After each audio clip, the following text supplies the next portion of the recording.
Hello students, today we will learn about our third chapter, that is squares and square roots. So what is square? If a number is multiplied by itself, the product obtained is called the square of the number. So suppose if we consider the number 5, then if we multiply 5 with 5, then we will get 5 into 5 equals to 25. So 25 is the square of 5. That means we can write 5 square is equals to 25. In the same way, if we multiply 0.2 with 0.2, then we will get 0.04. So 0.04 will be that means 0.2 square will be 0.04, right? Now what is square root? The square root of a given number x is the number whose square is x. Okay, that means suppose we know that 36 means 6 into 6, that means 6 square. So square root of 36 is actually 6. Okay, so the symbol of square root is actually radical sign, this sign. Okay, thus square root of 64. Now if we consider square root of 64, so we know that square root of 64 means 8 into 8, that means 8 square equals to 64. So root of 64 will be 8. Okay, so now square root of 1.44, so square root of 1.44 means 1.44 is the product of 1.2 into 1.2. So that means 1.44 means 1.2 into 1.2. So the square root of 1.44 will be 1.2. Okay, so 4 square equals to 16. So we can read it like 4 raised to the power 2 is equals to 16. Okay, now squares of even numbers are always even. So we know that 2 is a even number, so 2 square will be 2 into 2 means 4, it is an even number also. So square of this even number 6, so 6 square, 6 into 6, 36 is also an even number. And now squares of odd numbers are always odd. So if we write like 3 is the odd number, we know that. So 3 square, that means 3 into 3 will be 9, it is also an odd number. In the same way 7 square is 49, it is also an odd number. Okay, always remember that when the number is negative or positive, its square is always positive. We know that when we are multiplying two negative number also, then also we will get a positive result. And in the same way, if we write two positive number, the product of two positive number will be also a positive number, right? So here we know that 3 square, that means positive plus 3 into plus 3, that means plus 9 will be the answer. So it is a positive number. So if we write minus 3 whole square, that means minus 3 into minus 3. So we are multiplying minus 3 two times. So that means it will be 9, which is also a positive number. We know that if we multiply two negative numbers even time, then we will get a positive number. So the result will be positive. Okay, so here 5 square, minus 5 square means minus 5 into minus 5, that means we are multiplying minus 5 even number, that means 2 times we are multiplying minus 5, so we will get a positive value. So 25 will be the answer. Okay, so now perfect square. What is perfect square? A number whose exact square root can be obtained is called a perfect square. So we know that 16, so the exact root of 16, square root of 16 means 4, we know that. So we can easily obtain the root 16 means 4. So we can easily obtain the exact square root of 16, right?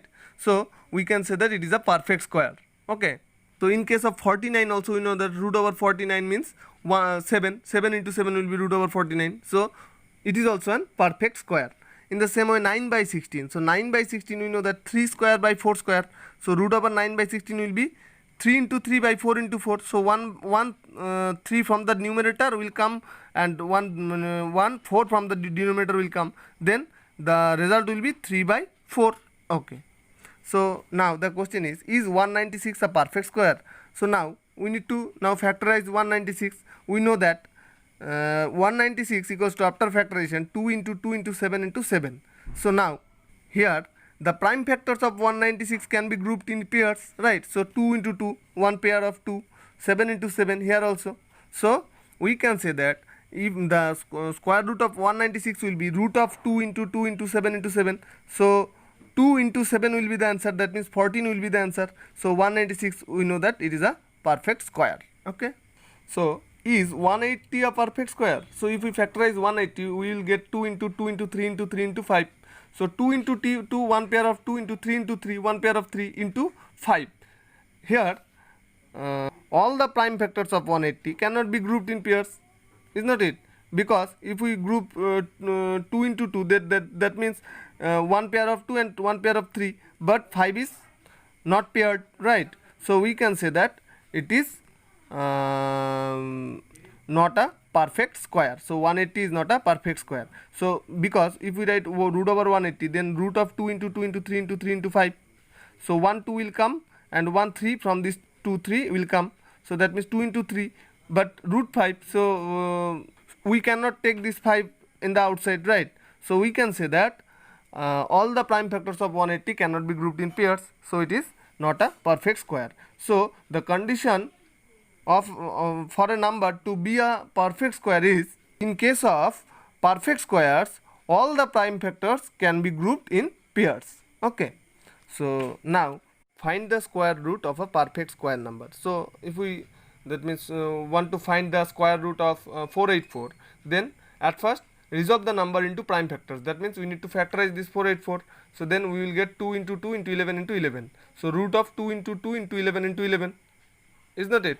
So now we will get one pair of 2 and one pair of 11, is not it? So 2 into 2 into 11 into 11. So in the case of this pair, that means 2 into 2, the two numbers are equal, and in case of 11 into 11 also the two numbers are equal, right? So now we need to take one factor from each pair from the root. Okay, then we will get 1 2 into 1 11. So 2 into 11. So the square root of the given number will be 2 into 11 will equals to 22. Okay. So the example number 4, find the smallest number by which 980 be multiplied so that the product is a perfect square. Right. So if we factorize 980, then we will get 2 into 2 into 5 into 7 into 7. Okay. So now we will get one pair of 2 and one pair of 7.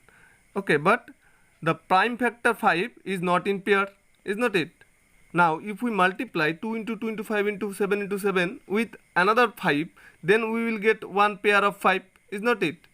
In such a case, the number will become 980 into 5, is not it? Because we know that 2 into 2 into 5 into 7 into 7 means 980.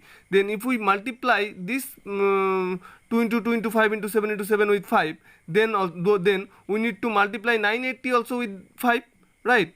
Then they will be equal, is not it? So in such a case, root over 980 by into 5, that means 2 into 2 into 5 into 5 into 7 into 7, then we will get the result 2 into 5 into 7, that means 70 will be the result, is not it? So we can say that 980 into 5 is a perfect square, right? So we need to multiply this 980 by 5.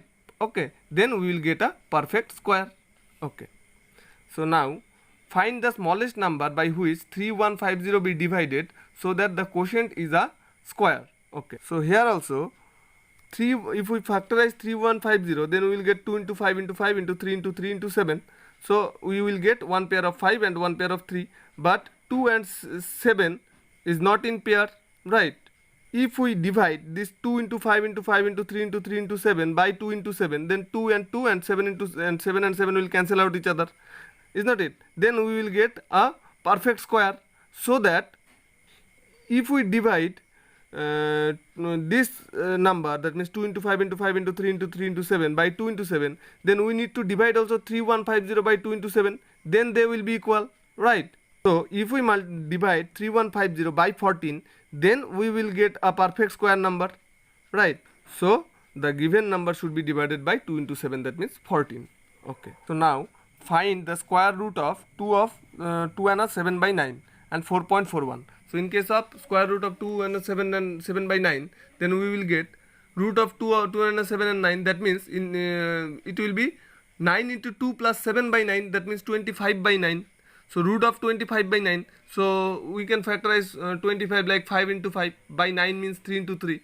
So root over 5 into 5 by 3 into 3. So 1 5 from the numerator will come and 1 3 from the denominator will come. Right. So 5 by 3 will be the answer. So in mixed fraction form, we will write it like 1 and 2 by 3. So square root of a fraction means the square root of its numerator divided by square root of its denominator. We know that. Okay.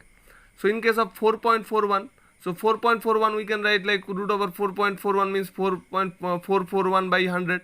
So if we factorize 441 and 100, so then we will get 3 into 3 into 7 into 7 by 2 into 2 into 5 into 5.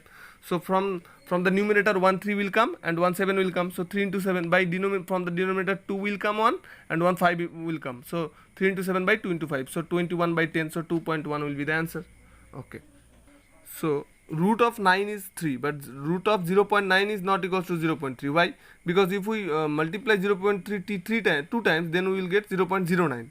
So root of 0.09 is actually 0.3, not root of 0.9. Okay. So in the same way, if you write root over 144, so 12. So root over 14.4 is not 1.2, because 1.2 into 1.2 means 1.44. So root of 1.44 will be 1.2. Okay. So now example